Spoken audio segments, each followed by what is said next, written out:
Welcome to Spectrum News Within the Week. I am Emedion James, coming to you live from Uyo. Let's take a look at today's headlines. President Tinubu calls for reforms at United Nations to give Africa permanent representation on Security Council. Governor Moino empowers 476 people in Ikono in the federal constituency, backs digital inclusion and 2027 support for President Tinubu, Senate President Akwa.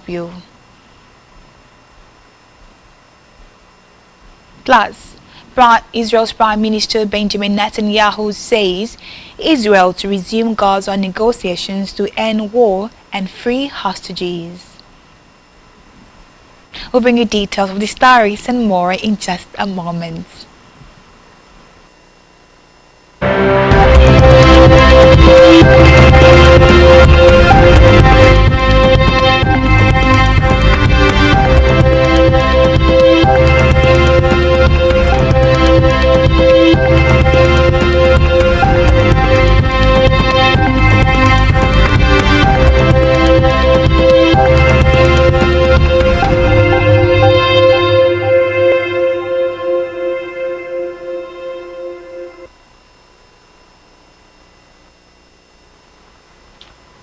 Many thanks for staying tuned.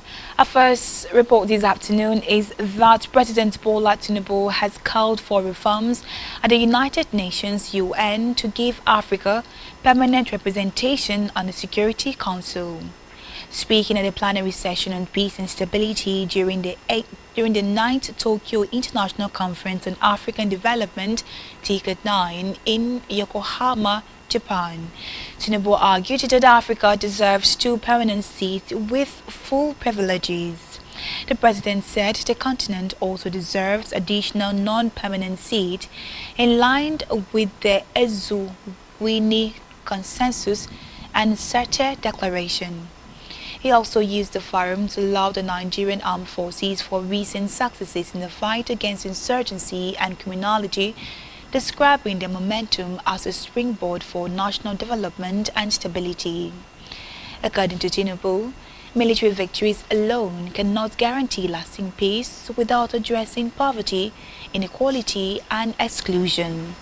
Tinubu called for a new approach to peace building in Africa, pointing to peace agreements recently brokered in the Congo as examples of how mediation linked with economic investment can deliver results. In the meantime, the presidency has dismissed trending social media claims suggesting that Nigeria was poorly represented at the ongoing 9th Tokyo International Conference on African Development in Yokohama, Japan. Reports say a viral video of an empty booth labeled Nigeria had sparked criticism of the country's presence at the Now Summit.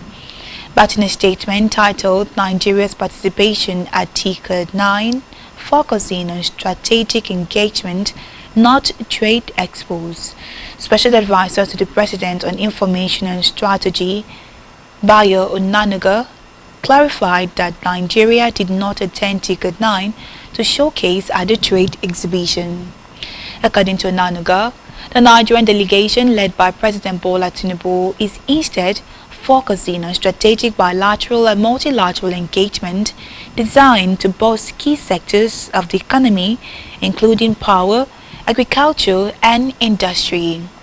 He explained that Nigeria's participation at TICAD-9 is centered on high-level meetings with global corporations and institutions. In the meantime, President Bola Tinubu within the week commissioned a 40,000 cubic meters liquefied petroleum gas LPG vessel christened MT Iyaloja Lagos in Ulsan, South Korea, to deepen LPG availability and affordability. The president at the commissioning said that Nigeria is poised to deliver clean and sustainable energy solutions not just in the country but also across Africa and beyond. Represented by the Minister of State for Petroleum Resources, Ibom, the president lauded the partners for their technical excellence and unwavering dedication to expanding Africa's role in the global clean energy value chain.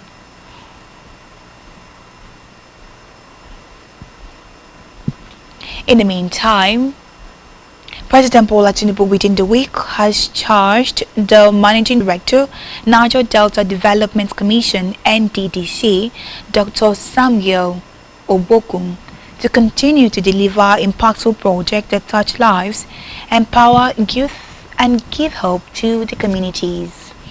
Tinubu, who was represented by the Minister of Finance and Coordinating Minister of the Economy, Wale Edong, gave the advice at Ogbogu's 50th anniversary launching of 2 books in Abuja. The president urged Ogbogu's and his team to continue to champion the transformation of NDDC.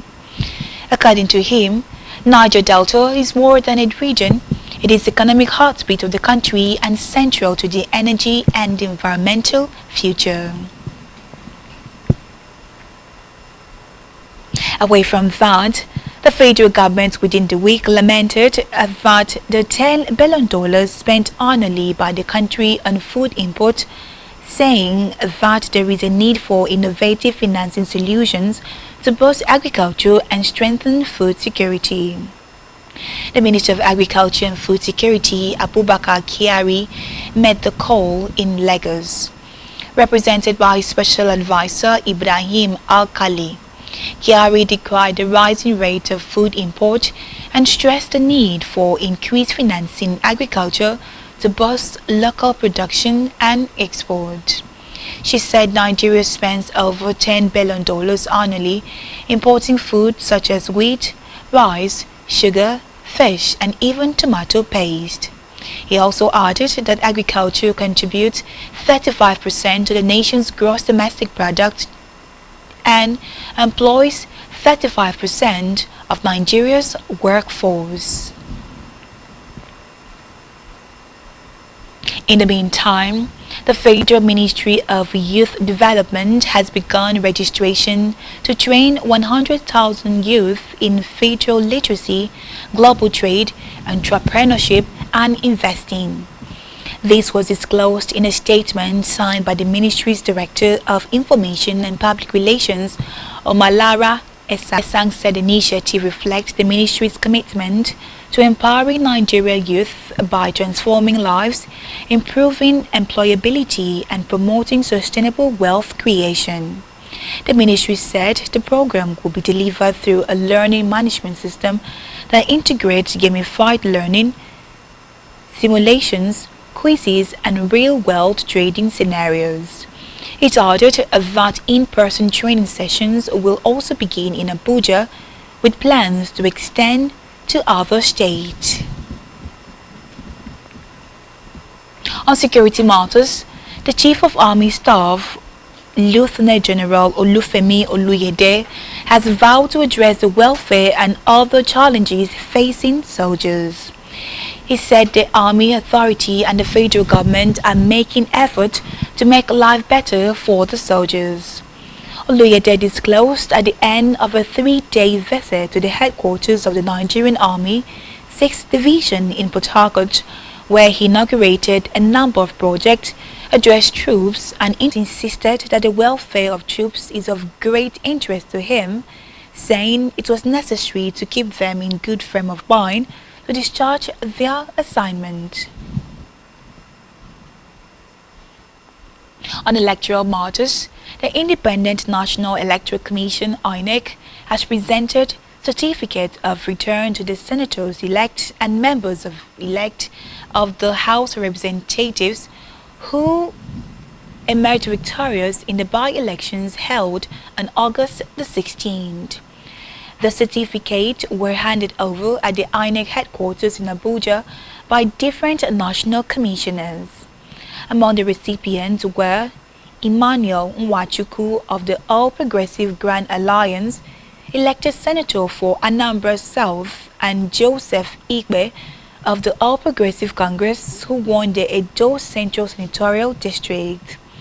Also presented with certificates were 5 newly elected members of the House of Representatives, and they include Barrister Omasade Igbemedion of the APC, who won in the Ovie Northeast and Ovie Southwest Federal Constituency of Edo State, Mokta Kaki of the APC, representing Babura and Kaki Federal Constituency of Jigawa State, Fidelix Bagudu of APC, elected for the Shikun and Kajuru Federal Constituency of Kaduna State, Adesola Ayola Elegbeji of the APC, who emerged from the Ikena and Shagamu and Remo North Federal Constituency of Ogun State, and Fola Oyekunle of the People's Democratic Party, representing Ibadan North Federal Constituency of Oyo State. In a separate development, the Academic Staff Union of Universities, ASU, within the week urged the federal government to delist the union from the Tertiary Institution Staff Support Fund, while calling on its members to gear up for fresh protests over unresolved demands. The union described its inclusion in the federal government loan scheme as a ploy by the government to conscript it as a guarantor of loans it knows nothing about. This was contained in a communique issued at the end of ASU's National Executive Council meeting held at the Usmanu Danfodio University, Sokoto, and signed by its president, Christopher Piwuna.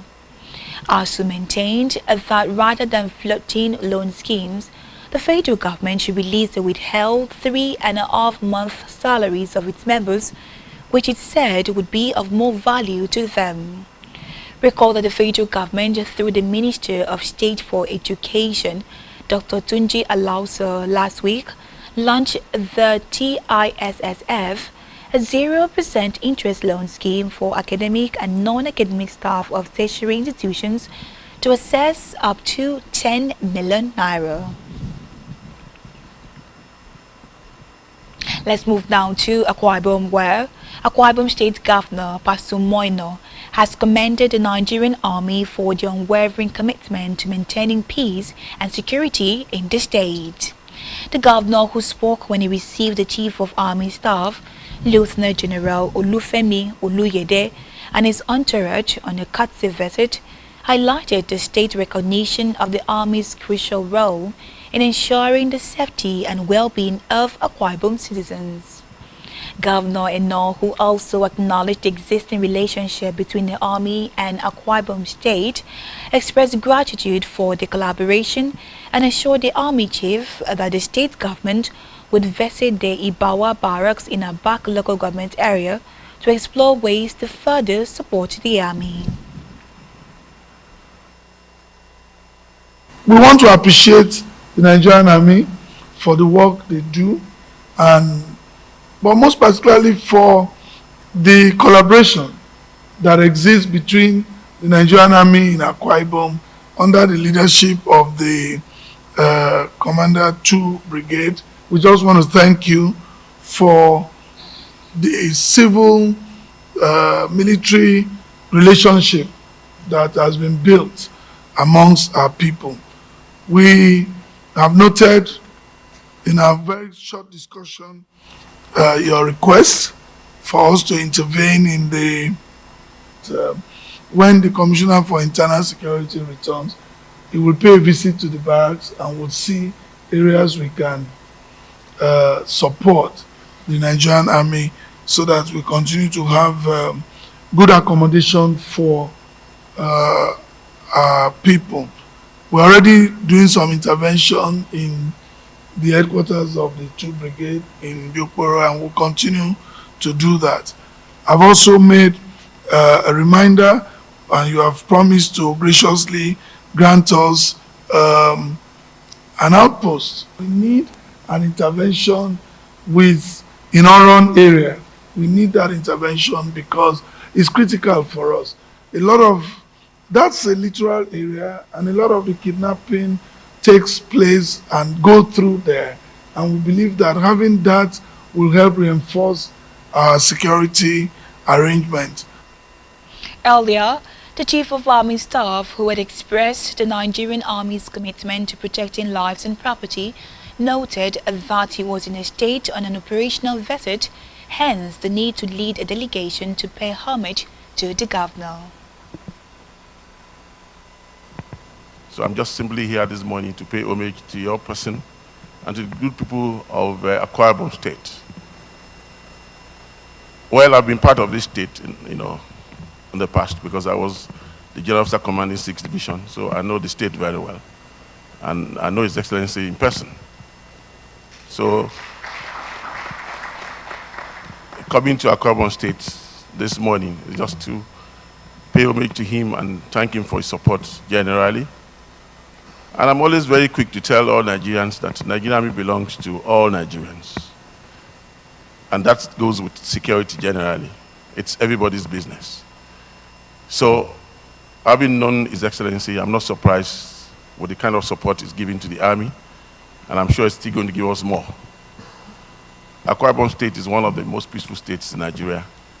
Well, that's to tell you that all security agencies are getting the right support from the government. Because once the agencies are supported in the right manner, you expect some level of peace in such a place. So, Your Excellency, I thank you for your support, and I thank the generality of the Akwa Ibomites for being very homely, very good people to our people. And I hope going forward, we'll have more of that.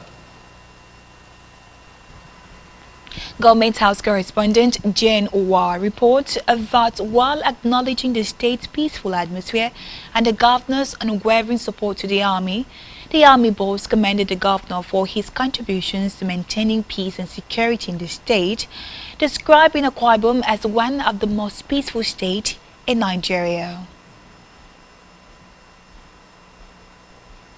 In the meantime, in a bid to combat the rising menace of illegal mining in the state, particularly along the state's coastlines, Akwa Ibom State Governor Pastor Moino has inaugurated a strategic and operational committee with a strong mandate to tackle the rise of illegal mining issue in the state. Speaking during the inauguration of the committee at the State ESCO Chambers, Government House Uyo, the governor stressed that the committee's tasks include profiling miners in the state, monitoring their activities, and ensuring compliance with the law. Please, this is not an academic committee. It is an operational committee. Over the years, we are beginning to notice the rise of illegal mining activities in the state, particularly across our coastal line. And so we believe that there is a need to check this. And the Ministry of Environment cannot do it alone. They will need the collaboration of all of us, because the trucks that carry these things from the ministry, we need to work together. The local governments, all of these people are within your territories. And we need to also follow it up with the backing of the law. So we've tried to enlarge this committee.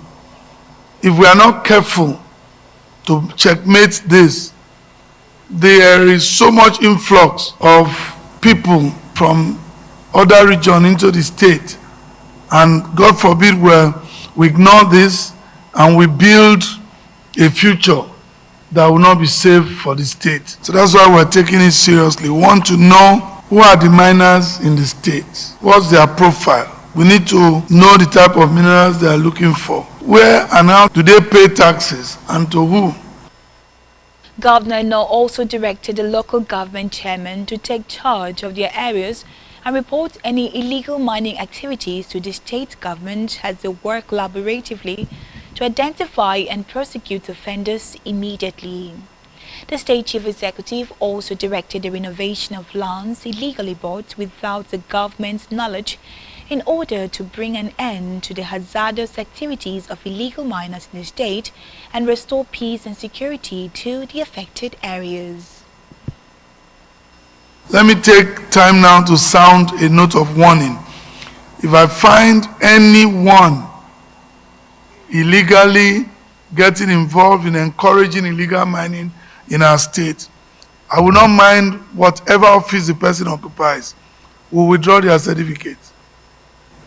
Local government chairman, take charge of your local government. Mining is not a traditional institutional thing. Let us get that very clear. The local government chairman is the chief executive officer of the local government. And so please do not tolerate those things. Bring it up early to our attention and let us address it. Let us stay within the boundaries that the law has allowed us. I stand here today to inaugurate this state committee to combat illegal mining in our state. In the name of God the Father, the Son, and the Holy Spirit.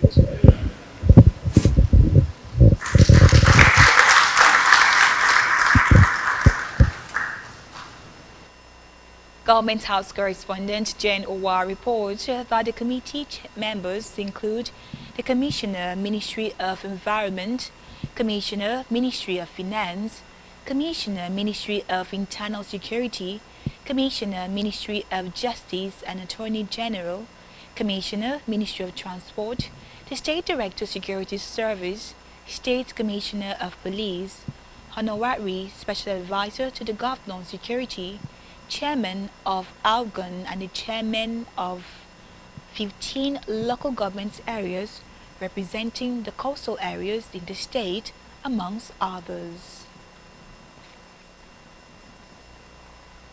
Meanwhile, the Akwa Ibom State Executive Council approved a series of landmark resolutions aimed at advancing infrastructure, healthcare, tourism, sport, transportation and energy development in the state. The meeting was presided over by Governor Moino at the Executive Council Chambers, Government House, Uyo. In his opening remarks, the Governor emphasized the importance of teamwork, urging them to leverage one another's strength in a collective drive to actualize the Arise agenda for the overall development of the state.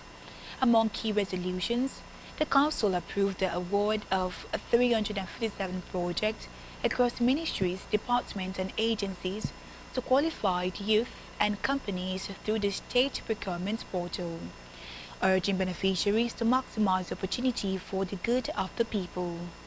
Council also ratified the agreement and contract award for the Ibom International Hospital project, a proposed 350-bed world-class medical facility, and formally handed over the site to contractors.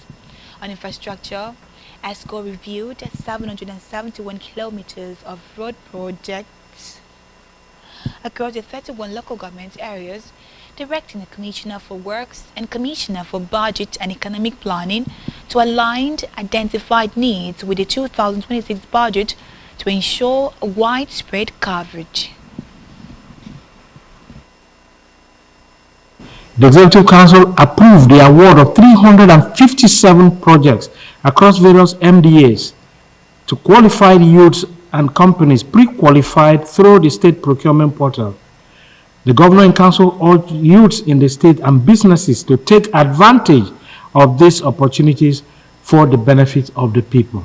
Following the consideration of the status report from the Ministry of Health on the Ibom International Hospital project, a 350-bed first-class medical facility. The Executive Council ratified the agreement with the construction company handling the project, an award of contracts for the project, and also approved the formal handover of the site to the contractors for work to commence. Council reviewed a total of 771 kilometers of road projects presented across the 31 local government areas. The Honorable Commissioner for Works, in collaboration with the Commissioner for Budget and Economic Planning, were directed to align the road projects' needs identified during the town square meetings in the various federal constituencies with available budgetary envelopes for equitable coverage in the entire state. To boost the power sector, the Council approved plans to host a power summit as part of efforts to accelerate reliable and affordable electricity delivery in the state and in the area of tourism. The Council also inaugurated an inter-ministerial delivery committee to drive preparations for the forthcoming tourism summit with Governor Moino as chairman.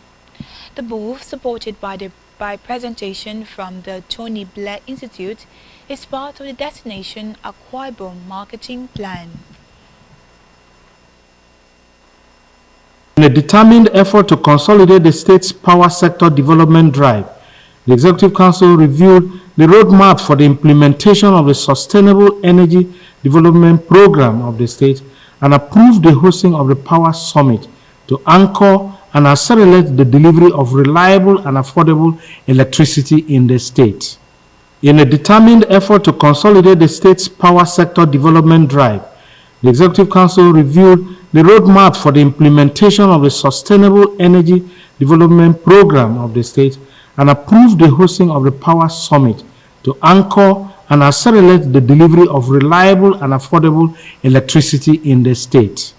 In a determined effort to consolidate the state's power sector development drive, the Executive Council reviewed the roadmap for the implementation of the Sustainable Energy Development Program of the state and approved the hosting of the Power Summit to anchor and accelerate the delivery of reliable and affordable electricity in the state.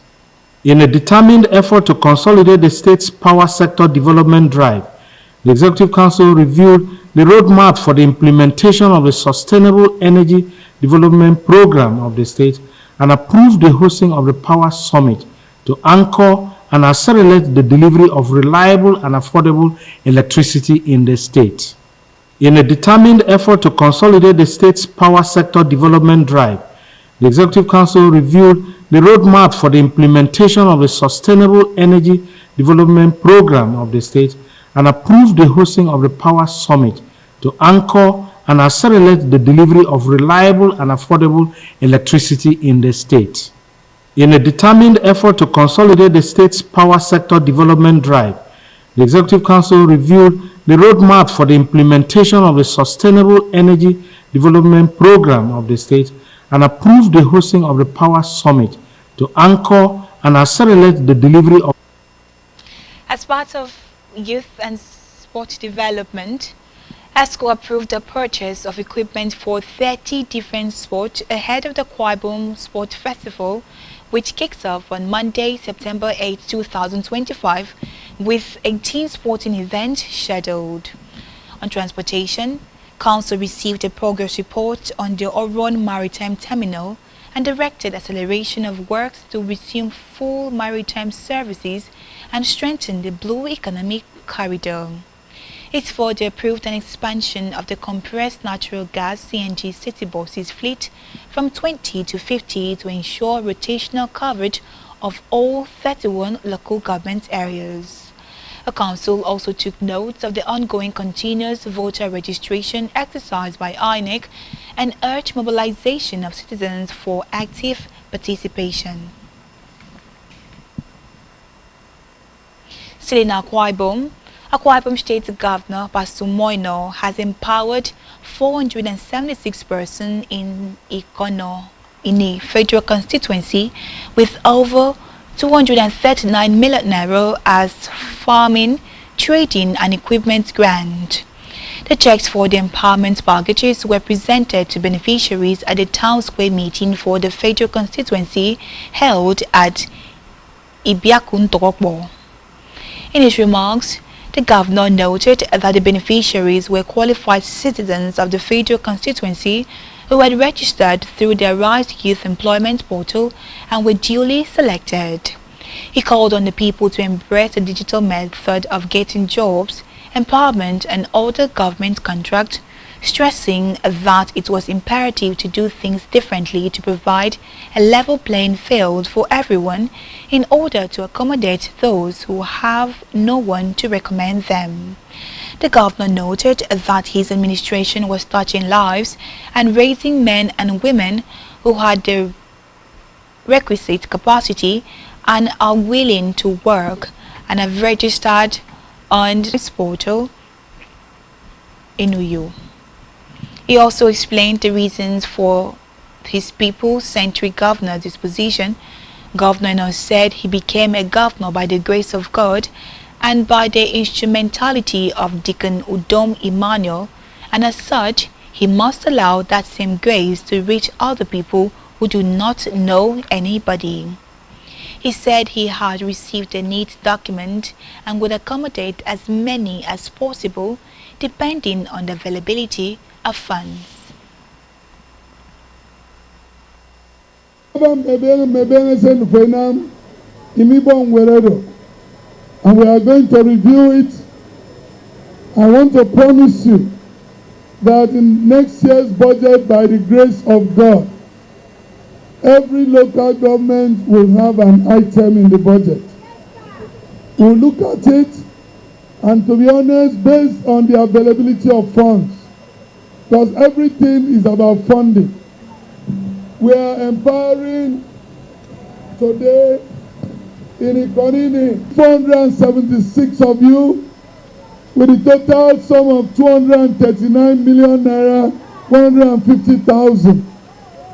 Let me address our young people, and I'd like to speak to young people of Akwa Ibom. We have a portal. Don't let anybody deceive you. Don't listen to what the people are telling you. If you don't register on the portal, nothing for you. I became a governor by the grace of God, by the instrumentality of the Udom Gabriel Emmanuel, and I did not know anybody. If we were looking for people to be governor in this state, I would not have chosen myself. But it is the grace of God that brought me. Now, having been brought by the grace of God, what does that mean? I must allow that grace to reach other people who know nobody. You must be able to apply without knowing the governor, without knowing the deputy governor, without knowing the secretary of government, and then you get a job. That is my mission. Following a request by stakeholders in the area, the governor approved immediate interventions in the state colleges of science and technology and directed the Commissioner for Education to visit the institution to ascertain the things needed to facilitate accreditation for the programs of the school. He further said the college could either be maintained as a college of science and technology or converted into a campus of the Akwa Ibom State University based on their preference. On the Akwa Ibom College of Science and Technology, I won't wait for that needs assessment. I'm asking the Commissioner for Education to proceed to that college and make sure they get all the needs. Give me a full report on what they need to get their accreditation. You have to decide between leaving the campus as a College of Science and Technology, or you want a campus of Akwa Ibom State University to come there. I will leave that to the elders. You go and decide. There are advantages and there are disadvantages. In the separate remarks, local government chairman of Ikono and INI commissioners for agriculture and commissioner for trade and investment, Dr. Ofiongofo and Dr. Ubong Inyang, respectively former House of Representative member Professor Ini Udoka and Sir S. Akwan, commended the governor for the different impactful strides in the constituency. Presenting a neat document, Senator Aloysius Etok also appreciated the governor for his leadership strides in the state and pledged their continuous support beyond 2025. Government House correspondent Jen Uwa reports the high points of the event were the award of a chieftaincy title of Ete Iberedim on by the governor by the traditional rulers of the constituency, as well as a motion moved by Emmanuel Ukbongudo and seconded by Lawrence Udoide. To support the governor, Pastor Umoino, President Tinubu, and Senator Goswill in the 2027 elections.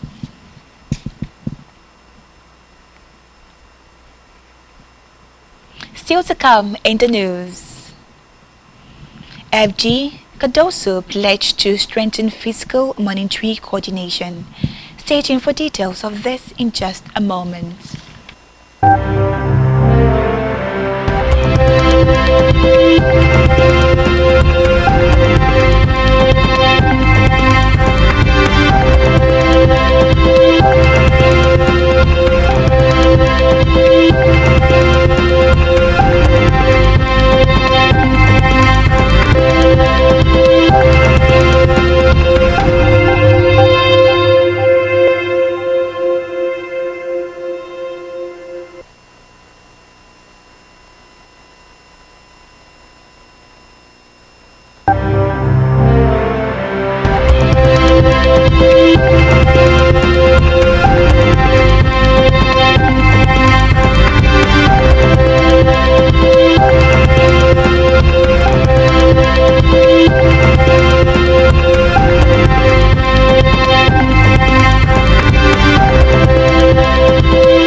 Many thanks for staying tuned.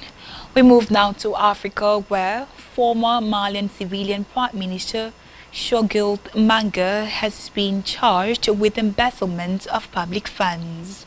His lawyer, Cheikh Konara, announced this within the week. Manga was remanded in custody following a hearing before the country's Supreme Court. Reports say no date has been fixed for his set trial. Manga served as Mali's civilian head of GOV24 after he publicly criticized the junta in power. Still in Africa, Sudan's health ministry has reported 1,575 new cholera infections and 22 deaths, bringing the total confirmed cases to over 101,000, with 2,515 lives lost since the outbreak was officially recorded in August 2024. The epidemic has now spread to all 18 states of the country, a devastating escalation in a country already overwhelmed by war. Reports say since April 2023, Sudan has been engulfed in violent conflicts between the Sudanese military and the Rapid Support Forces. According to the United Nations, more than 20,000 people have been killed and over 14 million have been forced to flee their homes. On the foreign scene,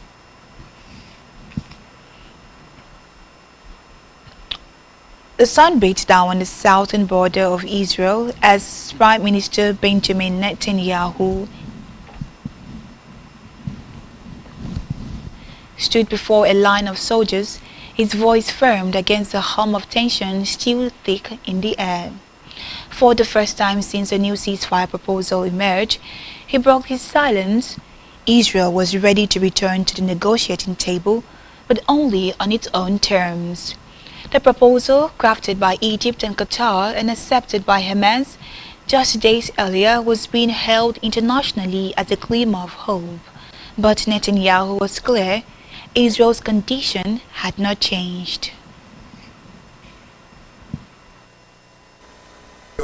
I arrived today near the border with Gaza to approve the plans that the Israeli army presented to me and the Minister of Defense for taking over Gaza City and defeating Hamas. I greatly appreciate the presence of the reserve soldiers and of course the regular army for this vital goal. At the same time, I have issued instructions to begin immediate negotiations for the release of all our hostages and an end to the war on terms acceptable to Israel. I arrived today near the border with Gaza to approve the plans that the Israeli army presented to me and the Minister of Defense for taking over Gaza City and defeating Hamas. I greatly appreciate the presence of the reserve soldiers and of course the regular army for this vital goal. At the same time, I have issued instructions to begin immediate negotiations for the release of all our hostages and an end to the war on terms acceptable to Israel. Behind the scenes, Israeli officials confirmed that negotiators would be dispatched as soon as a venue was agreed upon.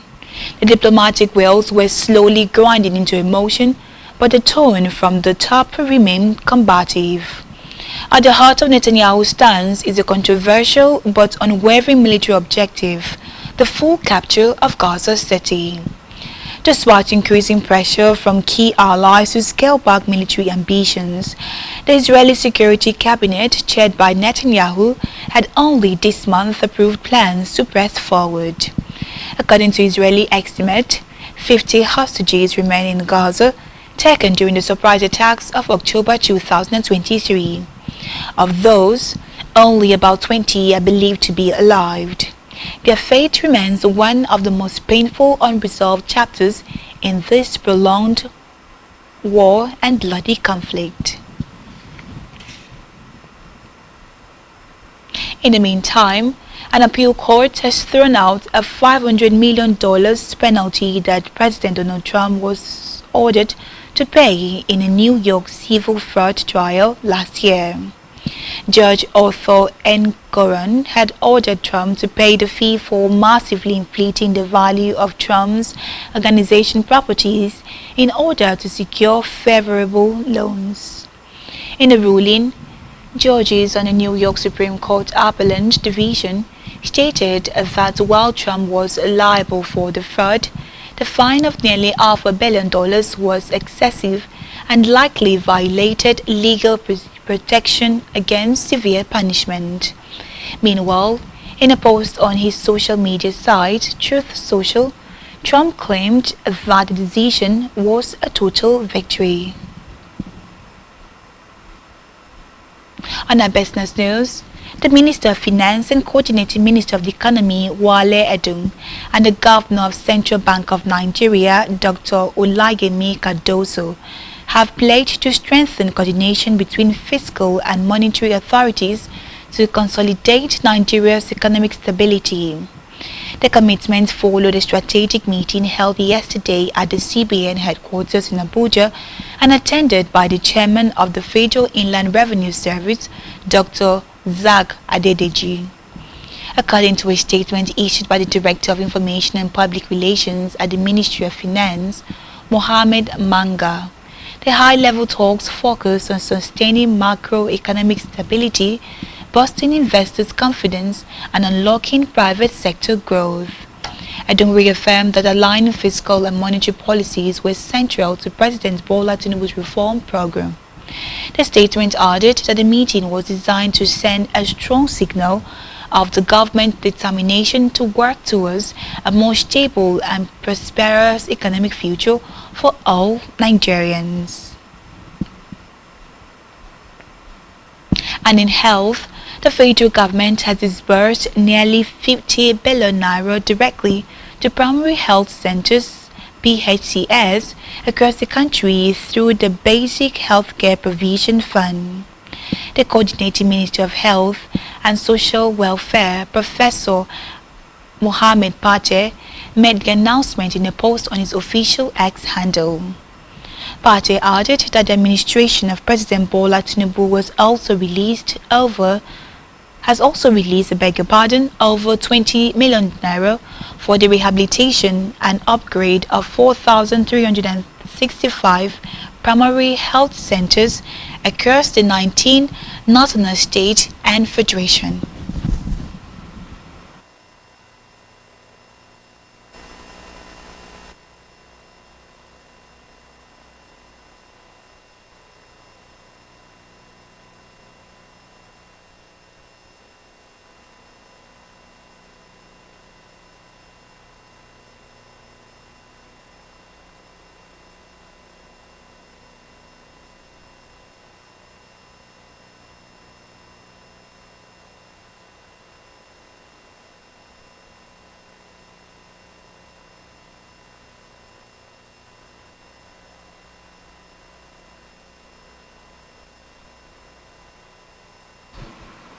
Still to come in the news.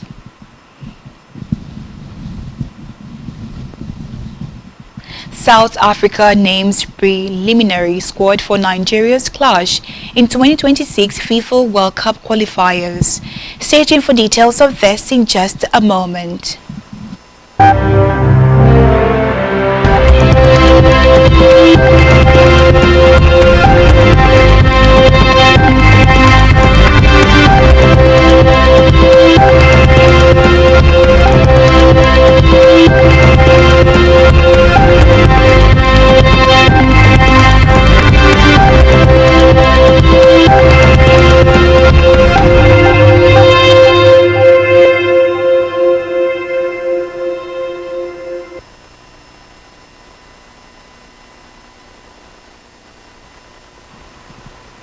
Many thanks for staying tuned. We move now to sports where Bafana head coach Hugo Bruce has announced that his preliminary squad for South Africa's 2026 FIFA World Cup qualifiers against Lesotho and Nigeria. Bruce named 48 players in the preliminary squad, which was posted on the official X account of the South African Football Association (SAFA). Top on the list are goalkeeper. Top on the squad are Rowan Williams, midfielder Tebono Mokana, Evidence Mbakopa, and Milali Mbayabela. Nigeria-born defender Ime Okon, who plays for German club Hanover, was also included in the squad alongside Thiaban Zingwa. Bros is expected to trim the list before his team open camps for both games next weekend. Meanwhile, Bafana will travel to Lesotho to face them at the Free State Stadium, Bloemfontein, on Friday, September 5th. They will then host the Super Eagles 4 days later at the Toyota Stadium, Bloemfontein.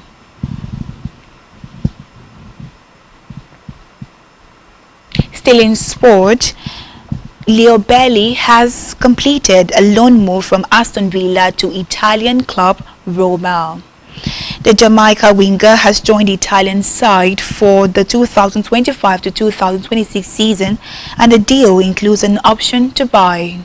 The 28-year-old made a £25 million move to Villa from German club Bayer Leverkusen in 2021 and went on to score 22 goals in 144 appearances.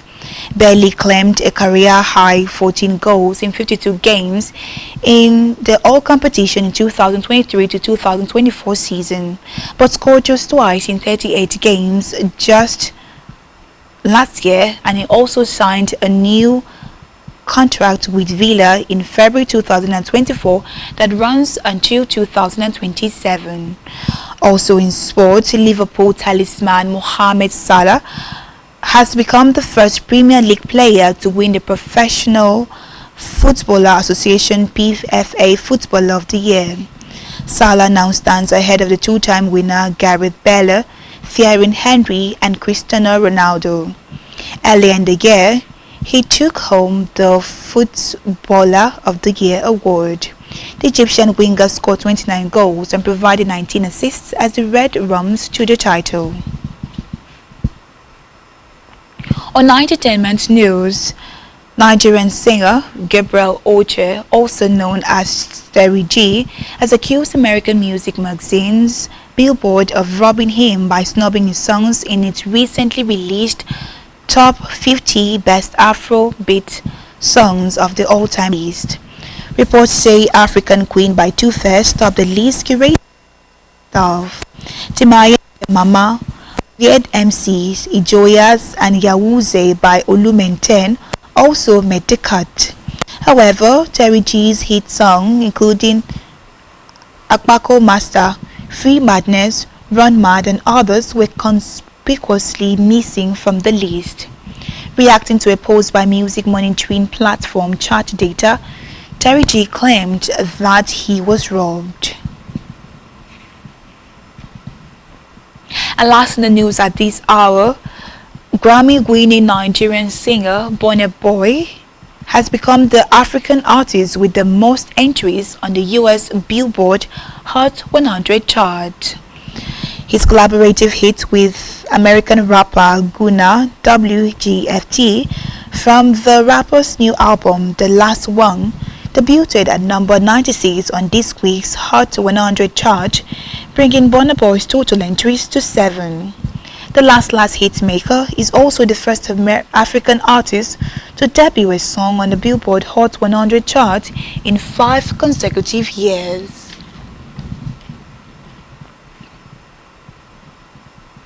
And that's all we have for you at this time. To ensure to follow us on social media, subscribe to our YouTube channel, all of which you can find on our website at spectrumtvlive.ng. I am Emedion James and you've been watching Spectrum News within the week. Do have a lovely weekend. Thank you for watching.